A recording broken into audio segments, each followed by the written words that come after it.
News. Ichchapuram MLA Bendalam Ashok వెనక్కి తగ్గారు. ఇటీవల ఆదివాసీలకు సంబంధించి ఆయన చేసిన కొన్ని వ్యాఖ్యలు దుమారం రేపడంతో తాజాగా ఆయన బహిరంగ క్షమాపణలు చెప్పారు.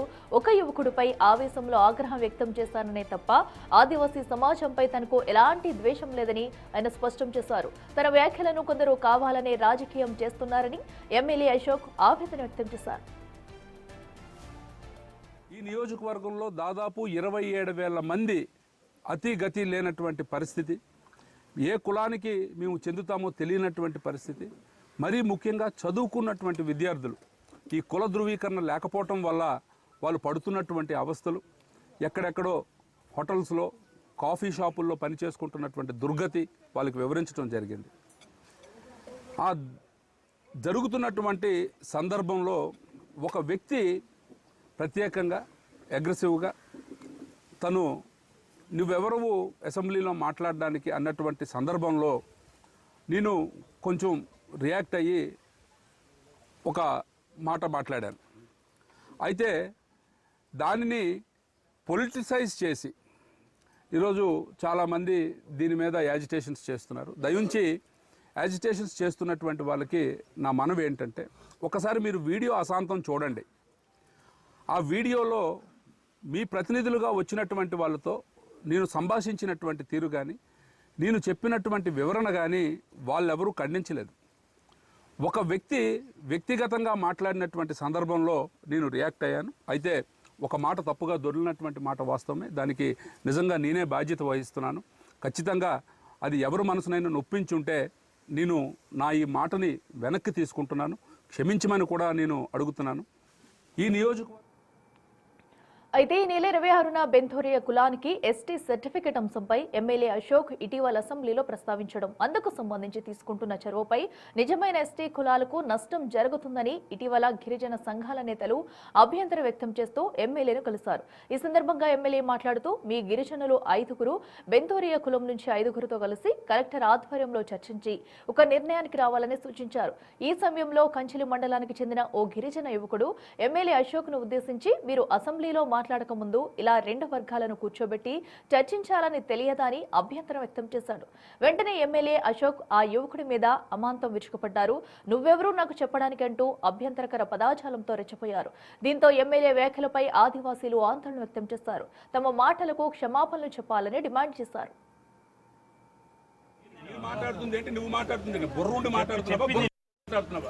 మర్యాద మాట్లాడుతున్నాను, పిచ్చోడిని అనుకుంటున్నావా? పిచ్చోడిని అనుకుంటున్నావా? మాట్లాడుతున్నావు నువ్వు, నేనేం మాట్లాడుతున్నా, నువ్వేం మాట్లాడుతున్నావు? ఉందా నీకు అసలు? ఆగు, నేను చెప్పేది విను. 27,000 మందికి సంబంధించినటువంటి వ్యవహారం ఒక ఎమ్మెల్యే దగ్గరకు వచ్చినప్పుడు రిప్రజెంట్ చేయాల్సిన బాధ్యత నాదే. అదే నేను చెప్పినాను.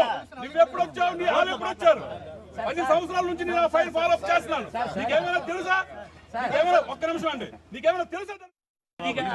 మాట్లాడుతుంది ఏంటి నువ్వు మాట్లాడు. రెడ్డికి ఇదే అంశానికి సంబంధించి మరింత సమాచారం మా ప్రతినిధి షణ్ముఖ్ అందిస్తారే. షణ్ముఖ్, మనం చూస్తున్నాం కదా, ఏదైతే అటు ఎమ్మెల్యే అశోక్ చేసిన వ్యాఖ్యలు సైతం కూడా ఆదివాసీల పట్ల తను ప్రవర్తించిన తీరుకు కూడా తన క్షమాపణలు అయితే చెప్పినట్టయితే ప్రకటించారు. మరి ఇప్పటికీ గొడవ సద్దుమణిగింది అనుకోవచ్చా? దీనిపై ఆదివాసీల రియాక్షన్ ఏంటి?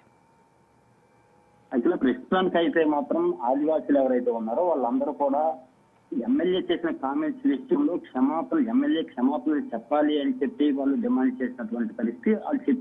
వాళ్ళు కోరిన విధంగానే ఎమ్మెల్యే కూడా క్షమాపణలు చెప్పారు. ఇప్పటికైతే మాత్రం ఖచ్చితంగా విషయం అనేది సర్దుమణిగిందని చెప్పేసి చెప్పొచ్చు. అయితే ఓవరాల్ గా మనం చూసుకుంటే మొదటి నుంచి ఈ అంశాన్ని మనం చూసుకున్నట్టయితే ఇది చాలా సెన్సిటివ్ విషయంగానే చెప్పాలి. ఎందుకంటే ఇది బెంటూరియస్ అనేటటువంటి తెగ, ఒక బెంటూరియస్ అనే తెగ అనేది సుమారుగా ఒక 4-5 దశాబ్దాల క్రితం ఒరిస్సా నుంచి వచ్చినటువంటి తెగ. అయితే గతంలో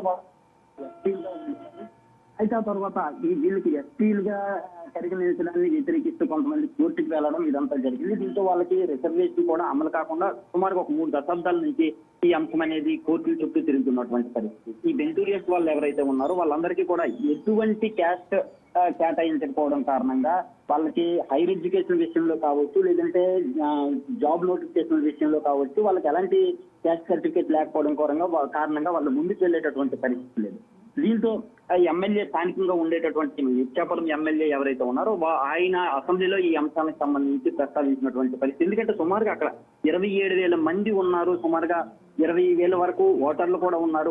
మనం కూడా ఆలోచించవచ్చు, ఎక్కువ మంది ఓటర్లు ఎవరైతే ఉంటారో వాళ్ళ గురించి ఆలోచించే ఎమ్మెల్యేలు కావచ్చు, అక్కడ స్థానికంగా ఉండే ప్రజాప్రతినిధులు కావచ్చు, వీళ్ళందరూ కూడా వాళ్ళ గురించి ఆలోచించేటటువంటి ప్రయత్నం చేస్తూ ఉంటారు. అందులో భాగంగానే రీసెంట్ గా జరిగిన అసెంబ్లీ సమావేశాల్లో ఈ వెంటూరియస్ ఎవరైతే ఉన్నారో వాళ్ళకి ఏదో ఒక క్యాస్ట్ కేటాయించాలి, వాళ్ళు ఉద్యోగాల విషయంలో కావచ్చు, లేదంటే హైయర్ ఎడ్యుకేషన్ విషయంలో ఇబ్బంది పడుతున్నారు అని చెప్పి వాళ్ళు ఎమ్మెల్యే ప్రస్తావించినటువంటి పరిస్థితి. అయితే ఎమ్మెల్యే ఎందుకు ఇలా ప్రస్తావించారు అనే విషయాన్ని ఇప్పుడు ప్రస్తుతం ఎస్టీలో ఉండేటటువంటి ఆదివాసీలు ఎవరైతే ఉన్నారో వాళ్ళందరూ కూడా ఈ బెంతూరియస్ ఎవరైతే ఉన్నారో వాళ్ళని ఎస్టీలో చేస్తే ప్రస్తుతానికి మేము ఉన్నటువంటి మాకు ఈ రిజర్వేషన్ ఫలాలన్నీ కూడా లభించేటటువంటి అవకాశం ఉండదు, చాలా తక్కువగా లభించే పరిస్థితి ఉంటుంది, మీరు అలా ఎలా ప్రశ్నిస్తారు అని చెప్పి రీసెంట్ ఒక 3 days బ్యాక్ ఈ ఆదివాసీలకు సంబంధించినటువంటి ఒక యువకుడు ఎమ్మెల్యేని క్వశ్చన్ చేసినటువంటి పరిస్థితి. అయితే అలా క్వశ్చన్ చేసిన సమయంలో ఈ ఎమ్మెల్యే విపరీతంగా ఆవేశానికి ఆగ్రహానికి గురై మనం చూసాం, అక్కడ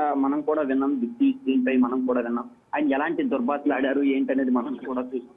దీంతో జిల్లాలో చాలా మంది ఆదివాసీ నాయకులు పెద్ద ఎత్తున ఆందోళన వ్యక్తం చేసినటువంటి పరిస్థితి. ఖచ్చితంగా ఆదివాసీలు అంటే ఇలాంటి వ్యవహారం అంటే ఆదివాసీలు అంటే వెనకబడిన కులం కాబట్టి మీరు ఎమ్మెల్యే ఎలా ప్రవర్తిస్తున్నారా అని చెప్పి వాళ్ళందరూ క్వశ్చన్ చేయడం, దీంతో ఎమ్మెల్యే ఇప్పుడు దిగి వచ్చినటువంటి పరిస్థితి కనిపిస్తుంది. అట్లా షణ్ముఖ్ ఏదైతే ఘటనా స్థలంలో కూడా ఏదైతే ఆ యువకులతో మాట్లాడేటప్పుడు ఆయన ఎలా మాట్లాడిన తీరు కూడా మనం చూస్తున్నాము. సో కేవలం అతను మీరు ఇదే విషయాన్ని అసెంబ్లీలో కూడా ప్రస్తావించాలి కదా, సో వారిని మమ్మల్ని కలిపి కూడా అప్పుడు ఎందుకు మాట్లాడలేదని క్వశ్చన్ చేశారు. అంటే వాంటెడ్ గానే ఫైర్ అయ్యారు అనుకోవచ్చా, లేదంటే ఇంత ఇష్యూ అవదనుకుని కూడా వాళ్ళ మీద ఫైర్ అయ్యారు అనుకోవచ్చా?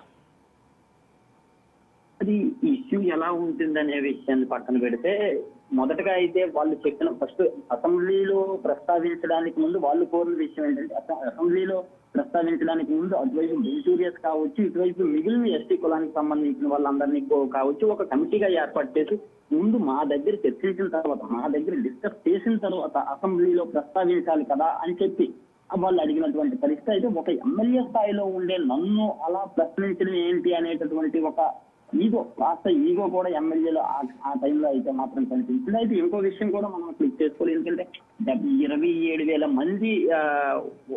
మంది ప్రజలకు సంబంధించిన విషయంలో ఆయన అసెంబ్లీలో ప్రస్తావించడానికి కూడా మనం కాదనలేం, ఖచ్చితంగా వాళ్ళ గురించి కూడా ప్రస్తావించాలి. కానీ గిరిజన ఈ ఆదివాసీ యువకులు ఎవరైతే ఉన్నారో వాళ్ళ విషయంలో అయితే మాత్రం అంత గట్టిగా బూతులు మాట్లాడుతూ దుర్భాషలాడుతూ అంత గట్టిగా రియాక్ట్ అవ్వాల్సినటువంటి అవసరం అయితే మాత్రం లేదు. ఎందుకంటే ఒక ప్రజాప్రతినిధి అంటే లక్షల మందికి ఆయన దగ్గరికి వస్తూ ఉంటారు, వాళ్ళందరికీ న్యాయం చేయాల్సినటువంటి బాధ్యత ఉంటుంది. న్యాయం చేస్తాము అనే వాళ్ళు ఆయన న్యాయం చేస్తారనే నమ్మకంతోనే వాళ్ళందరూ ఓట్లేసి గెలిపించేటటువంటి పరిస్థితి ఉంటుంది. కానీ వెళ్ళి మర్చిపోయి ఒక ఆదివాసీ యువకులు వాళ్ళకి సంబంధించిన సమస్యను కొంచెం గట్టిగా మాట్లాడేటప్పుడు ఎమ్మెల్యే ఎంత దుర్భాషలాడాల్సినటువంటి అవసరం అయితే మాత్రం లేదు.